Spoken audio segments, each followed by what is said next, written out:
आखिरे आखिए स्वप्न धरी बधू बेशरे सजई हेइथिला सबु झियंक भली निजर सबुठु खास दिन रे एकदम राणी भली सजई हेइथिला।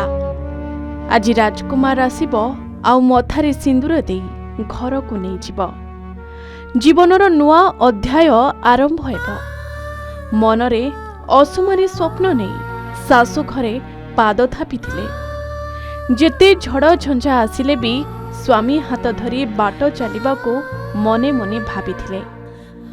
हेले विवाहर अल्प दिन अर्थात मात्र 4 मास परे नुआ संसार रे देखा देला झड़। आउ शेषरे परिवार लोके पाइले निज झियो मृत्युर खबर।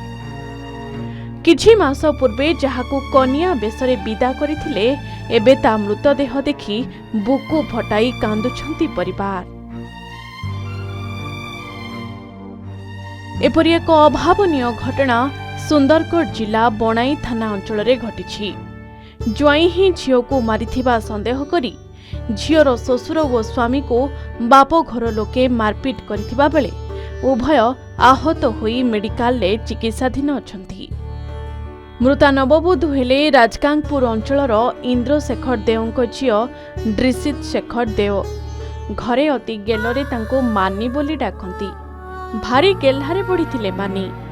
से 4 मास पूर्वे बनाई थाना अधीन सिंगटोला बस्ती रे रहुथबा अमित सिंह को विवाह करिथिले।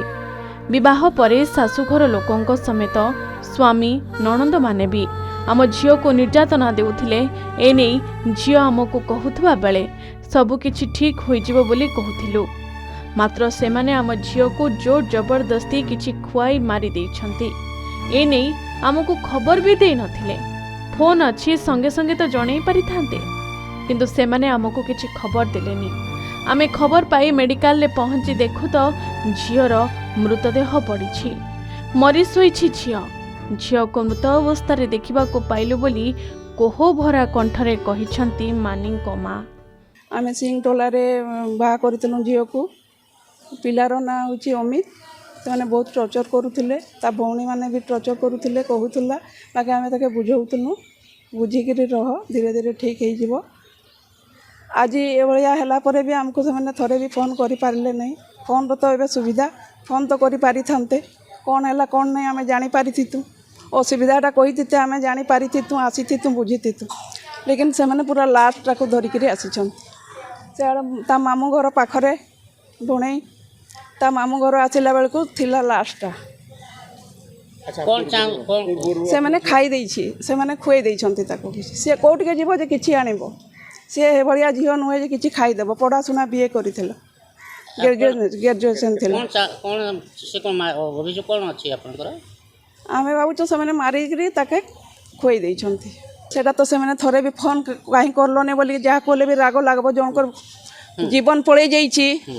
तो सब एबे तो फोन रो सुविधा अछि। फोन कर तो थरे जणै पारिथिते तो जाको हेले भी तो राग लागिबो धरा धुरी हेइथिबे। कोन चाहि मोर तो सब पळे गला 2 मास 3 मास बाहागर हैला। तांको घर लोक ए भलिया थिबे बोली मु जानि नै। लेकिन भितरे भितरे बहुत खतरा थिले। से माने बाहा बेले भी डिमांड चाहउछंती। आप से माने डिमांड बेले भी बाहा कर चाहउछंती। से माने पूरा जेल रे जाउं। तबे मानिंग को एपरि अकस्मात मृत्यु को केंद्र करी हॉस्पिटल ले मानिंग को परिवार तांको स्वामी वो बापा को आक्रमण करथिले। फलरे उभय आहत होई मेडिकल ले चिकित्साधीन अछंती। निज ससुर घर सदस्यों को अभियोग को अमित सिंह किंतु खंडन करी कहिछंती मानी विष पी देइथिबा बेले आमे ताको डाक्तरखाना आनिथिलु। एठारे डाक्तर ताको मृत घोषणा करथिले। मात्र ससुर घर लोके किछि न बुझी आमको आक्रमण करिछंती बोली कहिछंती मृत मानी को स्वामी। काली 10टा बेले खाई सोइतिलु। आमे सोई साइला परे आमे तारपरे जेतळे गरम एका सहित थिलु रूम रे गरम जेतळे आला मु आसिगिरी हॉल रे आसिगिरी माने सोइली बाहरटा कूलर रे। आमे तापर कूलर रे सोई साइला परे ठीक 11टा 12टा पाका बाकी निद जेतळे ये हैला मु जेगी रूमटा ताको ये कला बेले रूमटा लॉक थिला। रूमटा लॉक जेतळे थिला झरका आडू देखला बेलको से सुइछि। से जेतळे ताको डाकुछि से कहछि ना मु खाई देछि ये जेतळे देखला बेलको बांती करिकि से अच्छे कबाटा को टाड़ी देगी गोटे ये तापर ताको धरिकी ଆମେ ଇମିଡ଼ିଏଟ୍ ଧରିକିରି ମେଡ଼ିକାଲ को ଆସିଲୁ ମେଡ଼ିକାଲ को ଆସିଲା ବେଳେ ଟ୍ରିଟମେଣ୍ଟ କରୁଥିଲେ ଡକ୍ଟର ତାପରେ କହିଲେ ନାଇଁ ସିଏ ଆଉ ନାହିଁ ସେଇ ସମୟରେ ତାଙ୍କର ବାପ ଘର ଲୋକ ପହଞ୍ଚି ଯାଇଥିଲା ମରଣାନ୍ତକ ମାନେ ଇଏରେ ପଥରରେ ଇଏରେ ଆମକୁ ଗୋଟେ ଧରିଥିଲେ କାଚ ଇଏ ମାରିବା ପାଇଁ ଦୌଡ଼େଇଲେ ପୁରା ମର୍ଡ଼ର କରିଦେବୁ ବୋଲିକିରି ତମେ ସେତେବେଳେ କୋଉଠି ଥିଲ ଏଇ ମେଡ଼ିକାଲ ଭିତରେ ଆମେ କୋଉଠି ମାର ଧର ତମ ପିଟିଲେ କୋଉଠି ବାହାରେ ବାହାରେ ପିଟିଲେ ଭିତରେ ଏଇଠି ଗେଟ୍ରେ ପିଟିଲେ ଆଉ ଏଇଠି ପଟିଲେ ବାଟରେ ମେଡ଼ିକାଲ ଭିତରେ ହିଁ ଆଉ କିଏ କିଏ ପିଟିଲେ ତମ ମୋର ଶାଶୁ ଥିଲେ ଶ୍ୱଶୁର ଥିଲେ ଆଉ ଦୁଇଟା ଶଳା ଥିଲେ ତେବେ ସେ ଯାହା ବି ହେଉନା କାହିଁକି ମାନେ ବି ଯଦି ବିଷ ପିଇବ ତାହେଲେ କାହିଁକି ପିଇବ ନିହାତି ଭାବେ ଜଣଙ୍କୁ କଷ୍ଟ ହେଲେ ତ ସେ ବିଷ ପିଇବ ନା ଯଦି ସେ ଏମିତି କରିଛି ନିଜ ଜୀବନକୁ ଶେଷ କରିଦେବାକୁ ଚାହିଁଛି ତାହେଲେ କାହିଁକି କରିଛି ନିହାତି ଭାବେ ତା ସହ ଶାଶୁ ଘରେ କିଛି ଘଟଣା ଘଟୁଥିବ ଗୋଟେ ଝିଅ ଏବେ ଏବେ କନ୍ୟା ସାଜି ମଥାରେ ଓଢ଼ଣା ଦେଇ ନବବଧୂ ସାଜିଥିଲା